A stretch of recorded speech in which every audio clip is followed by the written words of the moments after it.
আমাদের কাছে দুটো সত্য, ব্রহ্ম শক্তি। ব্রহ্ম শক্তি অভেদ, কিন্তু ব্রহ্ম বলতে আমরা নির্গুণ নিরাকার ব্রহ্ম, যেটা আত্মজ্ঞান দিয়ে হয়। শক্তি মানে জগৎ। দুটোর মধ্যে একটার জন্য আপনাকে অল আউট যেতে হবে। পুরো দমে যদি না যান, হয় ব্রহ্মের দিকে যান, নয় শক্তির দিকে যান।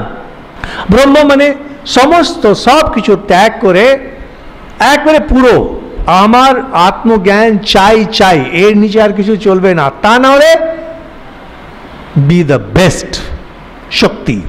B the best in what? In anything that you want, be the best, be the master. আপনার চরণতলে এসে জগৎ এসে মাথা নুইয়ে বলবে you are the best.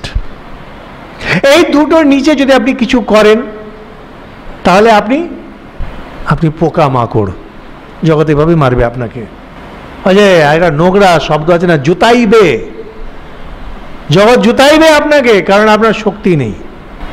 Hindu ধর্ম পরিষ্কার, আমাদের কাছে সত্য একটাই, নির্গুণ নিরাকার ব্রহ্ম। সৃষ্টি যখন হয় তার শক্তির দরুন, তাহলে যিনি জগৎকে দেখছেন তার জন্য শক্তিটা সত্য। এবার আপনি হয় ব্রহ্ম সাধন করুন, না হলে শক্তি সাধন করুন। হয় কামিনী কাঞ্চন নাম যশ ত্যাগী পূর্ণ সন্ন্যাসী, যে আত্মজ্ঞানের নিচে তার কোনো আদর্শ নেই। আর তা না হলে শক্তি সঞ্চয় করুন। কোথায়?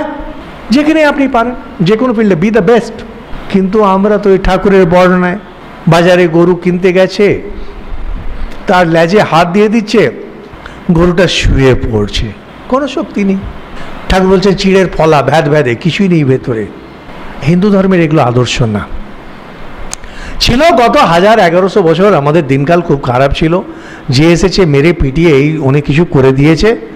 তো এখন তো আপনি ফ্রি, কচ্ছপের অঙ্গ প্রত্যঙ্গ খুলে গেছে, কোনো আর ভয় নেই, কোনো চিন্তা নেই। এবার এগোও।